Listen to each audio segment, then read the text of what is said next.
எங்களுடைய யூடியூப் சேனலுடன் இணைந்திருக்கின்ற அனைத்து ஓய்வூதிய நலன் பெறுவோருக்கும் வணக்கம். நாங்கள் எங்களுடைய யூடியூப் சேனலில் பல்வேறு ஓய்வூதிய நலன்கள் தொடர்பான வீடியோக்களை அதிகமாக காணப்படுகின்றன. இவற்றை பார்வையிட்டு வருகின்ற எங்களுடைய ஓய்வூதிய நலன் பெறுபவர்கள் எங்களுக்கு பல்வேறு ஊக்கப்படுத்தல்களை வழங்கி வருகிறீர்கள். அந்த வகையில் இன்றைய வீடியோவானதும் ஒரு ஓய்வூதியம் தொடர்பான ஒரு முக்கியமான தகவலாக இருக்கிறது. அதாவது ஓய்வூதிய திணைக்களத்தினுடைய விசேடமான ஒரு சுற்றறிக்கை வெளியாகி இருக்கிறது. இந்த சுற்றறிக்கையை இதனுடைய உள்ளடக்கங்கள் எவ்வாறு அமைகிறது என்பது தொடர்பாக இந்த வீடியோ மூலமாக பார்ப்போம். அதாவது 2025/5 என்று இலக்கமிட்டிருக்கின்ற இந்த சுற்றறிக்கையானது அக்டோபர் மாதம் 23ஆம் திகதியிடப்பட்டு ஓய்வூதிய திணைக்கள ஆணையாளருடைய கையொப்பத்துடன் வெளியாகி இருக்கிறது. டிஸ்ட்ரிக்ட் லேக்கம் வருண், பிராதேசிய லேக்கம் வருண் என்று தான் அது பொதுவாக இந்த சுற்றறிக்கைகள் உங்களுடைய மாவட்ட செயலகங்கள் மற்றும் பிரதேச செயலகங்களுக்கு தான் அவர்கள் அனுப்பி வைப்பார்கள். இந்த சுற்றறிக்கையினுடைய தலைப்பானது 2025 வரவு செலவு திட்டத்தின் அடிப்படையில் 2018/11, 2019/11, 2020/11 ஆகிய திகதிகளின் அடிப்படையில் அமைய இருக்கின்ற அடிப்படை சம்பளத்தின் அடிப்படையில் ஓய்வூதிய கொடுப்பனவுகளை மாற்றி அமைத்தல் என்று சொல்லி இதற்கு தலைப்பிட்டிருக்கிறார்கள்.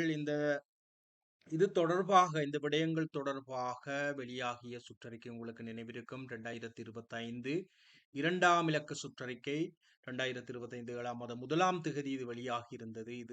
இந்த செயற்பாடுகள், இந்த சுற்றறிக்கை தொடர்பான செயற்பாடுகள் தான் தற்போது ஓய்வூதிய திணைக்களத்தில் மிக விரைவாக நடைபெற்று வருகிறது. இதன் அடிப்படையில் இந்த சுற்றறிக்கையினுடைய அமுலாக்கமானது மொத்தமாக 3,84,467 ஓய்வூதிய நலன் பெறுபவருக்கு இதுவரை கொடுப்பனவுகள் வழங்கப்பட்டு விட்டதாக ஓய்வூதிய திணைக்களம் இந்த கடிதத்தின் மூலமாக தெரிவித்திருக்கிறது. இதில் மேலும் பல ஓய்வூதிய நலன் பெறுபவர்களுக்கு கொடுப்பனவுகள் வழங்கப்பட வேண்டி இருக்கிறது என்பதையும் ஓய்வூதிய திணைக்களம் ஏற்றுக்கொண்டு இந்த சுற்றறிக்கையை வெளியிட்டிருக்கிறது. அதாவது மீதம் இருக்கிற ஓய்வூதியதாரர்களுள் முக்கியமாக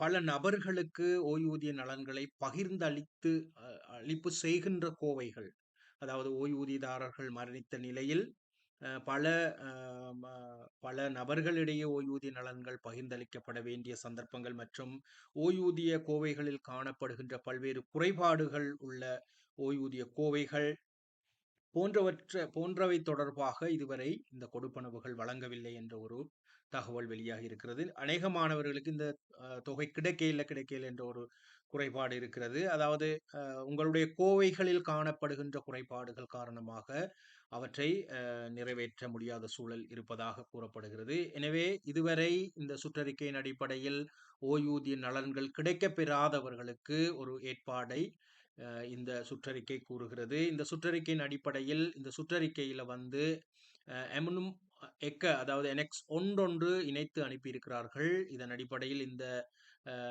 என்எக்ஸ் ஒன்றை நீங்க பார்க்கக்கூடியதாக இருக்கும். இதை சரியாக பூரணப்படுத்தி ஓய்வூதிய திணைக்களத்துக்கு அனுப்பி வைக்கும்படி பிரதேச செயலகங்களை ஓய்வூதிய திணைக்களம் கேட்டிருக்கிறது. இதில் ஓய்வூதியதாரர்கள் செய்வதற்கு ஒன்றுமில்லை. நீங்கள் உங்களுடைய பிரதேச செயலகங்களுக்கு சென்று இது தொடர்பாக நினைவூட்டல் ஒன்றை நீங்கள் வழங்குங்கள். இந்த சுற்றறிக்கையின் அடிப்படையில் இந்த இணைப்பினை சகல பிரதேச செயலகங்களிலும் ஓய்வூதிய விடயங்களுக்கு பொறுப்பான அலுவலரினால் இது முறையாக பூரணப்படுத்தப்பட்டு பிரதேச செயலகத்தினுடைய கணக்காளரினால் இது உறுதிப்படுத்தப்பட்டு ஓய்வூதிய திணைக்களத்துக்கு அனுப்ப வேண்டிய ஒரு ஆவணமாக இது காணப்படுகிறது. நீங்கள் உங்களுடைய அதாவது ஓய்வூதிய திணைக்களத்துக்கு செல்வதை விட நீங்கள் பிரதேச செயலகங்களுக்கு நீங்கள் சென்று இது தொடர்பாக நினைவூட்டல் ஒன்றை வழங்குமாறு நான் அறிவுறுத்துகிறேன். அதாவது இந்த சுற்றறிக்கையில் பல விடயங்களை கூறியிருக்கிறார்கள். முக்கியமான விடயங்களை மாத்திரம் நான் இதுல உங்களுக்கு சுட்டி காட்டியிருக்கிறேன்.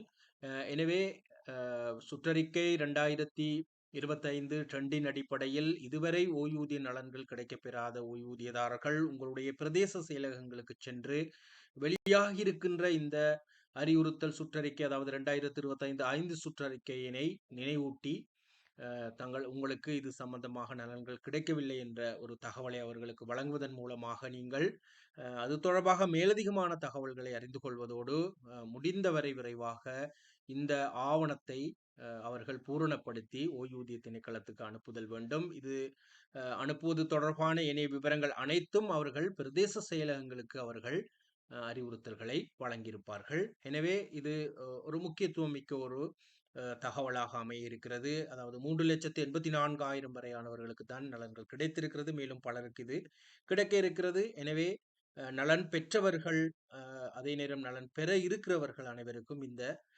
தகவலை நீங்கள் பகிர்வதோடு எங்களுடைய யூடியூப் சேனலோடு தொடர்ச்சியாக இணைந்திருங்கள். இது தொடர்பாக அப்டேட் செய்யப்பட்ட தகவல்களை நாங்கள் உங்களுக்கு வழங்குவதற்கு தயாராக இருக்கின்றோம். எங்களுடைய யூடியூப் சேனலை சப்ஸ்கிரைப் செய்து கொள்ளுங்கள். அத்தோடு எங்களுடைய வீடியோக்களை பார்வையிடுவதோடு பெல் பட்டனை கிளிக் செய்து ஆல் ஆப்ஷனை கொடுத்துக் கொள்ளுங்கள். அப்பொழுது நாங்கள் அப்லோட் செய்கின்ற வீடியோக்களினுடைய நோட்டிபிகேஷனை நீங்கள் பெறக்கூடியதாக இருக்கும். மேலும் ஒரு பயனுள்ள வீடியோ தகவலில் உங்களை சந்திக்கும் வரை நன்றி, வணக்கம்.